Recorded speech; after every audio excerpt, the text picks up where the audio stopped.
Hi, I'm Karina, and today I am so excited to get to introduce to you the new low density upgraded Courtney topper. So in this video, I'm going to tell you all about this new topper as well as maybe some of the differences between this new topper and the original upgraded Courtney topper. So buckle up as we kind of break down the differences, and I also show you what I do to kind of help style this topper and make it look and feel like me.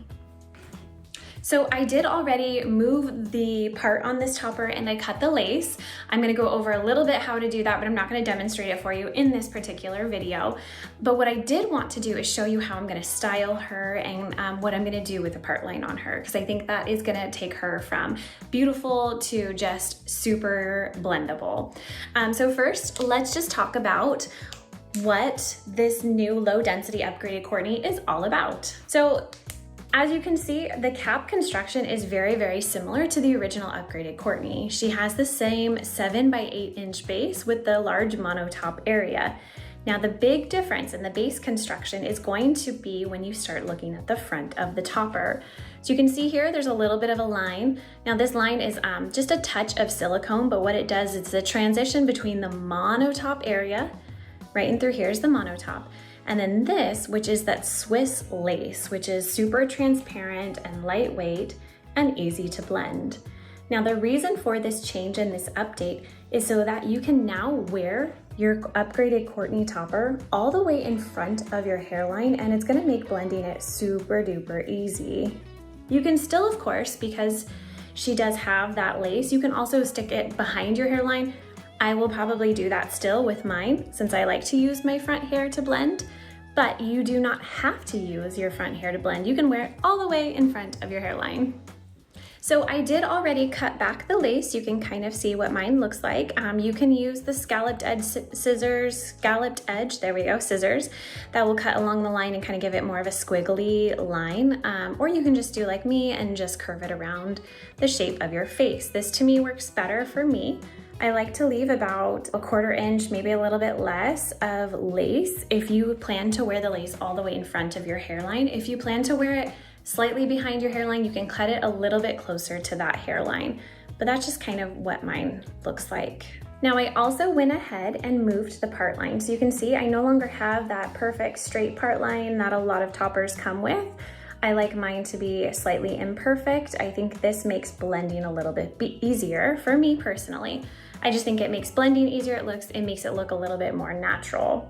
To do this, I typically do it on a wig stand. You can do it on your head too. I just spray the base of the topper a little bit. I get that hair wet.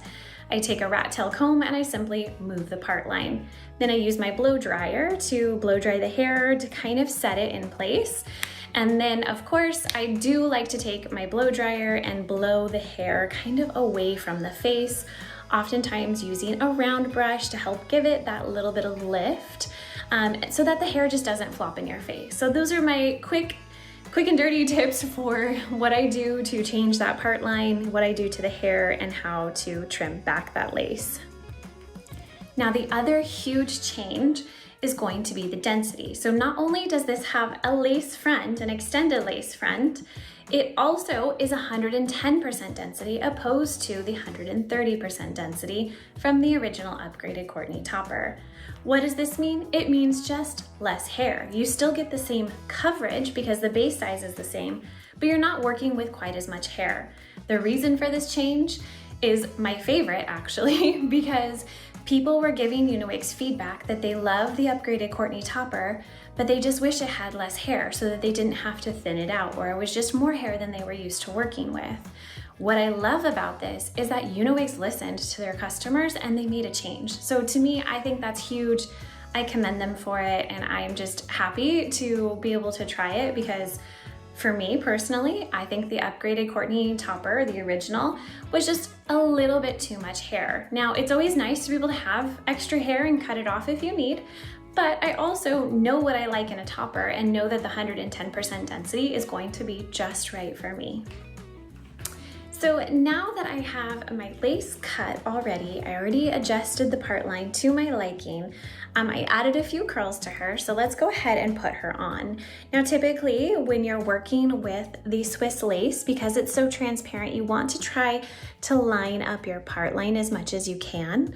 And then I like to keep a little bit of this front hair slightly off my part, and that I find just helps with my blend. I line up that part line and then clip her into place. Now when you're putting your topper on, you want to make sure that you're scooping up as much bio hair as possible. I usually like to do just one pressure clip at a time. So I open the pressure clip, I leave the pressure clip closed while I'm putting the topper on, and then I open the pressure clip, scoop up as much hair as I can, and then clip it shut. Same thing on this side. Now you'll notice that I like to hold on to the top of my topper, and this is so that I can kind of pull down on the topper while I'm opening up that pressure clip, allowing me to scoop up as much of my bio hair as possible. Ah, she's beautiful. And it's such the right density. Oh, I'm so excited. I love it so much. I'm gonna show you another upgraded Courtney topper, or the original upgraded Courtney topper, so you can see kind of side by side how much hair you're looking at for the original versus the low density. But oh my word, it's so perfect. I'm so excited.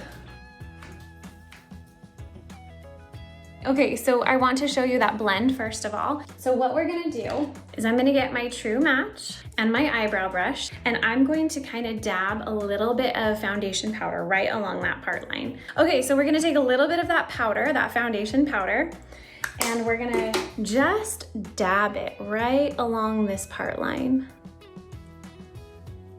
And it's gonna look a little cakey and weird, and that's okay. Don't stress, because we're gonna fix all of that. So I'm gonna go through and dab it along that part line.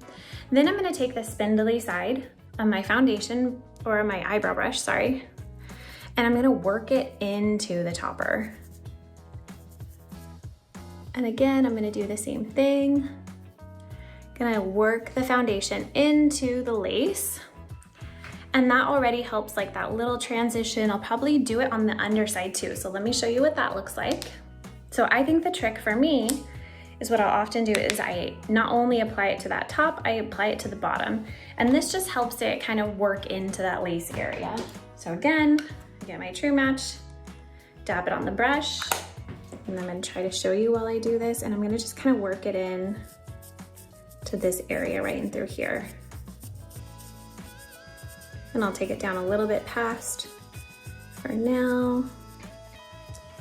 I'm gonna flip it back over. And already that's looking a lot better. And then again, I'm gonna go back with my True Match and do the same thing on the top again. But already, oh, look at how beautiful that is. So good. So already it's helped with those knots so much. You can kind of see right next to it. Now, obviously you're not gonna see these other knots because my hair is gonna kind of make that part blend. Okay, so I went ahead and did the whole part line so you can kind of see what that looks like. I'm gonna go ahead and put her back on now. And I'll just take my spindly side again, kind of run it down. Now, something I probably should have mentioned earlier is try not to get the foundation powder on the silicone part, because that will just make the silicone look a little bit brighter. So just try to avoid the silicone when you're doing your foundation powder. You can always wipe that off. It wipes off pretty easily. And there we go. It looks so much better. It blends so much better. It looks like my natural part. And because this is such a low density topper, I don't have to worry about plucking my part line. So that kind of goes over the basics of this individual low density upgraded Courtney topper with the lace front. Now I want you to see what this one looks like on versus the original upgraded Courtney. So let me show you them side by side. Okay, real quick though, one more thing before I do that, I want to show you how sometimes when I am curling my hair, maybe I already have my topper curled, but I need to curl my bio hair. I find it helpful when you're trying to just kind of achieve that really beautiful blend, is you get a little bit of both pieces of hair, so you can see my bio hair and the topper hair, and kind of curl them together. I find that this just kind of gives me a better blend. The hair moves better together. It kind of sticks together that way. in a way that it wouldn't if I don't curl them together. They kind of separate from each other, the bio hair versus the topper hair. But when you do it like this, it just helps the overall look and blend. Even though my color is not perfect, it just kind of looks like, oh, that's a highlighted piece, kind of similar to the top piece. Okay, so here is the original upgraded Courtney topper. This is 130% density, so a little bit more hair, as well as not having that extended lace front. So this is what the front looks like. Same size base, more density. So when I kind of pull the hair back like this at the base of the topper, this is kind of how much hair we're looking at. And this is the amount of hair that we're looking at. So you can kind of see that we're looking at less hair. Let's kind of do the side by side now. So you have the original upgraded Courtney, the lace front, low density upgraded Courtney.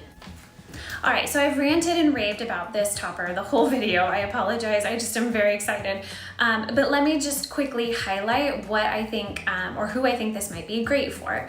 I think this is great for someone that is newer to topper wearing. The base size is just right for a lot of people. The clips come down on the head enough to where you can add grip to your topper, and by that I mean you have enough bio hair to clip into without compromising the integrity of your bio hair. It's great because it has a lace front, so it's super easy to blend regardless of whether you're going to be wearing it all the way in front of your hairline or slightly behind your hairline. Because it only has 110% density, it's not going to be too much hair or overwhelming, especially if you're experiencing hair loss and you're just not used to having a ton of hair.